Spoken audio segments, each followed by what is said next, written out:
इसलिए गोस्वामी जी कह रहे हैं सिया राम में सब जग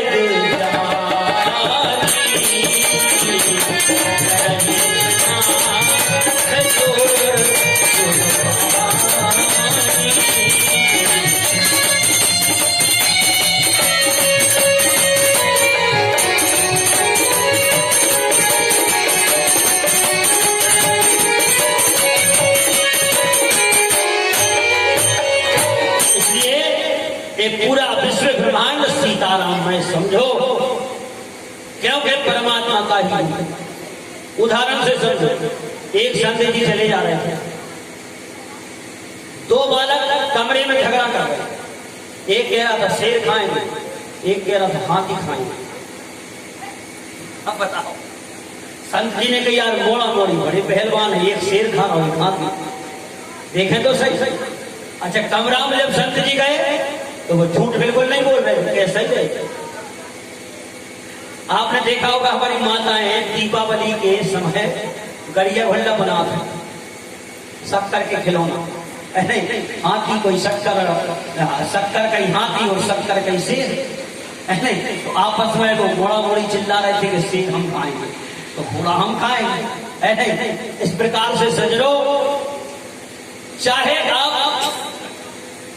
किसी को नारी कहो चाहे पुरुष कहो, जो मटेरियल स्त्री में लगा है वो पुरुष में लगा है, जो पुरुष में लगा है वो एक जानवर में लगा है। 5 तत्व से शरीर हमारा बना है और 5 तत्व से ये पूरा विश्व ब्रह्मांड बना है। ये सब पूरा परमात्मा का ही स्वरूप है, नीचे से ऊपर तक। इसलिए मानस में गोस्वामी जी कह रहे थे पद पाताल, भगवान का चरण क्या है, नीचे का तलुआ, बोले पद पाताल और शीश अज धामा और अपर लोक अंग अंग विश्राम। बताओ जब कोई बच्चा क्या श्री रोम रोम प्रति लागे कोट कोट ब्रह्मांड।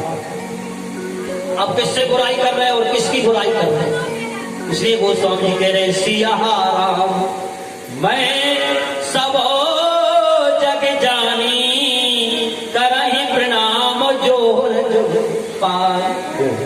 परमात्मा में है तो परीक्षित से सुखदेव स्वामी ने पूछा कि राजन तुम तो बहुत प्रश्न कर रहे, एक हम करें, बोले करो। बोले भगवान सबसे ज्यादा किसे, सबसे पहले किसे मिलता?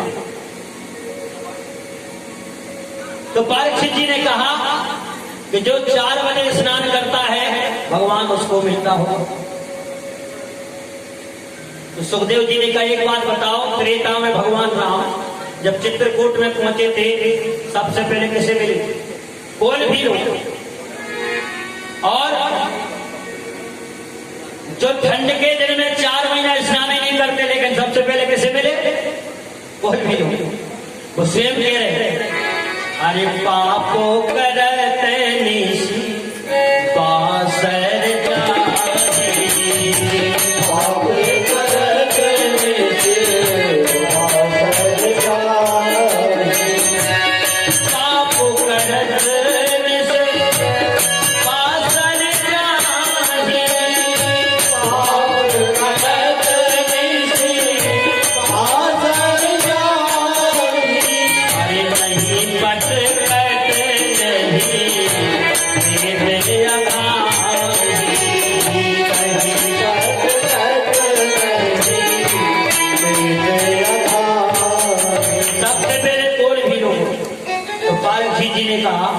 तो जो ऊंची जाति के होते होंगे उन्हें मिलते होंगे। तो उदाहरण दिया, एक बात बताओ, रावण कौन था? उत्तम कुल पुलिस करनाती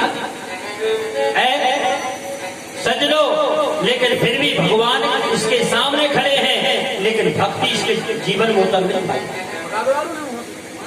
अल्लाह का रहमान नहीं रहना। इसलिए भैया पीछे कौन बालक इसके हैं भी थोड़ा संभालो जाके और हल्ला कम हो जाए। बोलिए सच्चिदानंद भगवान की जय। इसलिए कहा कि भैया एक बात बताओ, क्या ऊंची जाति वाली को मिलते हैं भगवान? बोले नहीं नहीं। तो बोले पढ़े लिखे आदमी को।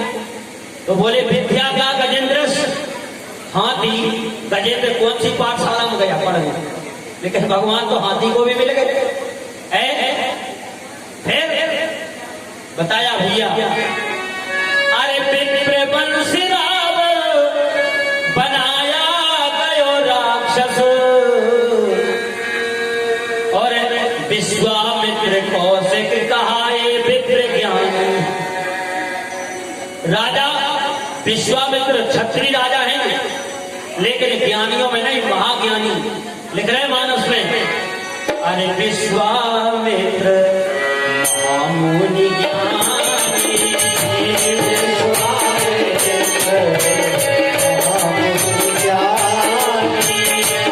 सही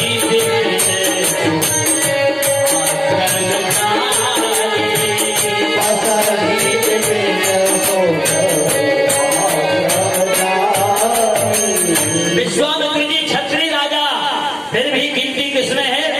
ब्राह्मण। इसलिए अरे विप्र वंश रावण बनाया गयो राक्षस, विश्वामित्र कौशिक कहाए विप्र ज्ञान। फिर दासी पुत्र विदुर से लेखे गए साधुन में, और भाई दुर्योधन की पापिन में ख्याति। विदुर जी तो दासी पुत्र थे, लेकिन 56 प्रकार के व्यंजन दुर्योधन के रखे रहे, और कहां गए भगवान? विदुर जी के। इसलिए दासी पुत्र विदुर से लेके गए साधुन में, भाई दुर्योधन की पापिन में ख्याति। अरे गणितों कसाइन में कंस से जमाती है, और कंस की कसाइयों में गिनती है। फिर भैया बोले भासत प्रधान भाई कुब्जा कृष्ण रानन में, 16,108 रानियों में प्रथम गणना किसकी आई है? कुब्जा। जो 3 जगह से थी। यदि कोई कहे कि सुंदरता से मिले तो वो तो 3 जगह से थी। बोले ऊंची नीची जाति वहां, भैया कौन बेपाती वहां, करनी गिनाती है न जाति गिनी जाती। ये है भगवान कहते हैं सबरी से, हे सबरी हमारे पास एक ही नाता, क्या? बोले मानव हुए भगति करना,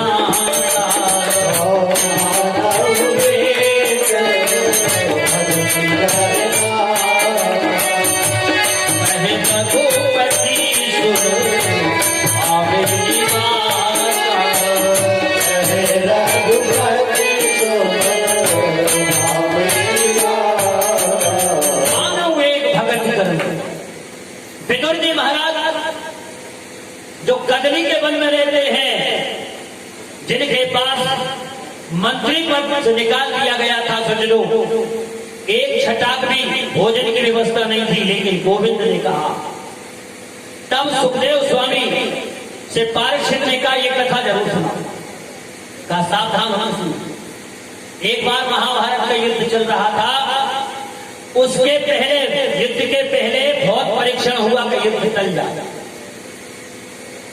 हमारा गोविंद शांति दूत बन करके गया और समझाया कौरवों को, दुर्योधन को, दुर्योधन पांडव तुम्हारे भाई हैं, आधे राज के हकदार हैं, एक काम करो आधा राज ना दो, 5 गांव दे दो, हम 5 गांव से समझा दिया। लेकिन दुर्योधन ने कहा सुनो, सुचक्रे देव दस्यामी बिना युद्धे न केशव, अरे केशव बिना युद्ध के तो सुई की नोक बराबर भी भूमि नहीं गई। और बंदी बनाने का प्रयास सज्जन, जब दुर्योधन ने ये बात कही, सकनी मामा बगल में बैठे, सकनी ने हाथ दबा दिया, बोले लेन देन की बात बाद में करना, पहले भोजन की पूछ। तुरंत बात बदल दी, कहा कन्हैया द्वारकाधीश एक काम करो, आज हमारी माँ गांधारी ने 56 प्रकार के व्यंजन बनाए, अपने हाथ से ही बनाए, पहले भोजन करो, लेन देन की बातें बाद में करो। अच्छा, लेकिन धन्य है, सावधानी से समझना इस प्रसंग को। कन्हैया ने कहा कि भैया दुर्योधन, हमारे साथ में तो तुम सुयोधन हो, दुर्योधन तो के थे जो दूसरे के धन को स्वयं अपना बनाना चाहे, कोई तो दुर्योधन। और ऐसे कई दुर्योधन घूम रहे, पहले तो एक ही हटो, अब तो कई दुर्योधन घूम रहे गली गली में, तो दूसरे की संपत्ति हमारी हो जाए। इसलिए भगवान ने कहा दुर्योधन, भोजन 3 परिस्थिति में दूसरे के यहाँ किया जाता है। कब कब? या तो भोजन का अभाव हो, कहीं भोजन न मिल रहा, तो चाहे दुष्कार के मिले चाहे पुचकार का भोजन करिए। और दूसरी बात, खिलाने वाले के मन में भी भाव है, तो भला ही भूख नहीं लगी, मतलब एक रोटी तो खाई नहीं, इतने प्रेम से खिलाना भाव है। सजनों, भोजन में स्वाद नहीं होता, भाव में स्वाद।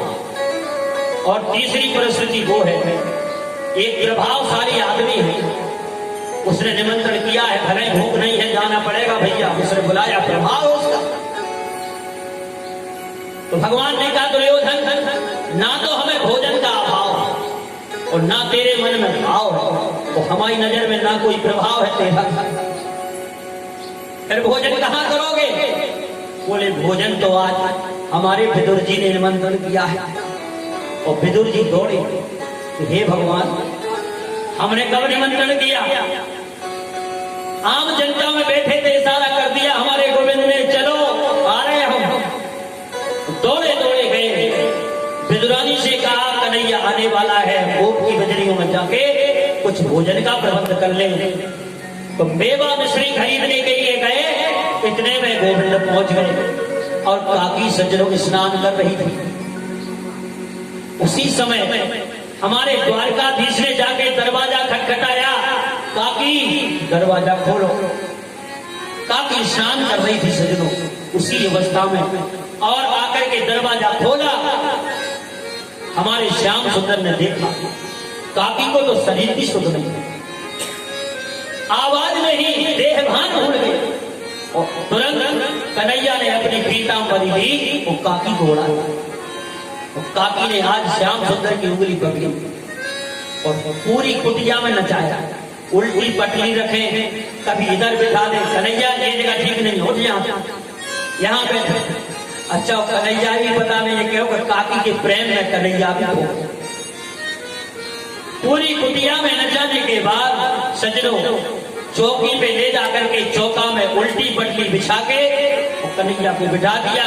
और आज कन्हैया ने भी देखो 56 प्रकार के व्यंजन नहीं खाए, आज पेट पे हाथ फेर रखा कि बहुत जोर की भूख लगी, भोजन का कुछ प्रबंध है। अब तो काकी, और काकी ने कहा कन्हैया, काका जी गए हैं गोप की बजरिया से कुछ लाएंगे, तब तक एक काम करो। ऊपर नजर गई, छीके से केले उतारे नीचे रखे, तब तक केलों का भोग लगाओ। और स्वयं आगे बैठ के अपनी साड़ी की पल्लू से हवा कर रही है।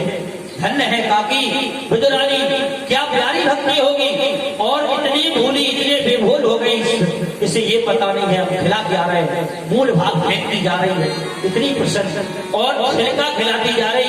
मेरे कन्हैया छिलकों में आनंद लुटा रहे हैं, छिलका खाते जा रहे हैं, वाह काकी बहुत मीठे लग रहे हैं।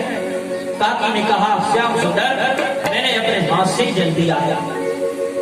कैसे हैं? बहुत अच्छे, बहुत अच्छे। इतने में काका जी आए, देखा, अरे इसने तो क्या किया, आज कन्हैया बहुत दिन के बाद आया है और इसने छिलका खिला दिए, हाथ पकड़ा। कन्हैया क्षमा करना, इसे ये पता नहीं है, बड़ी भोरी है, इसलिए काम करो, ये मिष्टान खा लो। ध्यान भंग हुआ और एक गिलास लगाया, लेकिन काका जी का हाथ पकड़ के आज श्याम सुंदर ने कहा, काका जी बुरा न लगे तो एक बात कहें, जितना आनंद हमें ये केलों के छिलकों में आ रहा था, तुम्हारे मिष्टान में नहीं आ रहा, क्यों? इनमें काकी के प्रेम भरा था, भाव भरा था। और सज्जनों, परमात्मा केवल भाव का भूखा है, पदार्थ का भूखा नहीं है। इसलिए भाव का भूखा हमें और भाव ही एक सार है, भाव से जो मुझको भजता उसका भाव से पार है। इसलिए सज्जनों, जब तक धरती पर कन्हैया रहे, बार बार विदुरानी के छिलकों की और सबरी के जूठे बेरों की प्रशंसा की हमारी कन्हैया। एक दिन 56 प्रकार के व्यंजन रुक्मणी ने बनाए अपने हाथ से, और थाल सामने परस के पूछा, सोने की थाल, मेवा मिष्टान के 56 प्रकार के व्यंजन, हाथ जोड़ के पूछा रुक्मणी भैया ने, स्वामी भोजन में स्वाद है? तुरंत कहा द्वारकाधीश ने, रुक्मणी यदि सही पूछी जाए तो भोजन अच्छे बने। बोले नहीं नहीं, सही बताओ, मन से नहीं बोल रहे आप। तो बोले सुनो, भोजन तो अच्छा बना है, लेकिन, और जहां लेकिन किंतु परंतु लग जाए तो समझ लेना वो आगे जो बात है उसमें संदेह है। तो बोले बताओ भोजन कैसा बना है? तो कहा रुक्मणी भोजन तो बहुत अच्छा बना, लेकिन मुझे ब्रज बिसरत नैया रुके मणि, मोहे ब्रज बिसरत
नहीं देवी सुनो, ये द्वारका भले सोने और इसमें फूलों से गलियां सजाई गई है।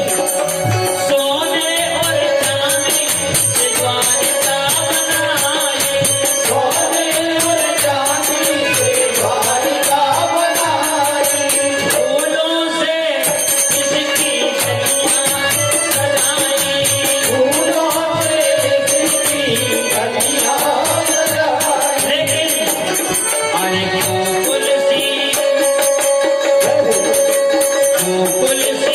गली गाँव में नहीं हो, रुकमणी हुए बजे बजे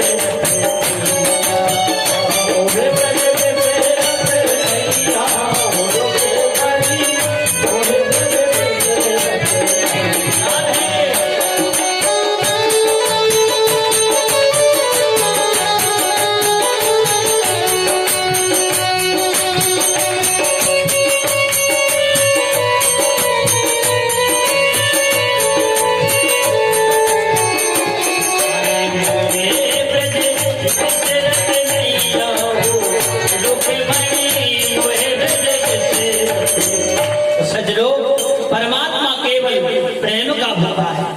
आज विदुरानी के प्रेम से छिलके खाए जा रहे हैं और यहाँ 56 प्रकार के व्यंजन बने के बने रह गए।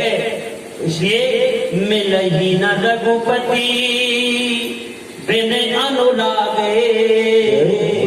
हम क्या पदार्थ बताएंगे सजलो, जिनकी 24 घंटा चरण सेवा करने वाली माता लक्ष्मी, नारायण की चरण सेवा करने वाली माता लक्ष्मी, अब उन्हें पदार्थ दिखा रहा है। क्या परमात्मा पदार्थ से लीजिएगा? नहीं, उसे केवल प्रेम चाहिए। और सजनो, हम इसे उल्टा कर रहे हैं।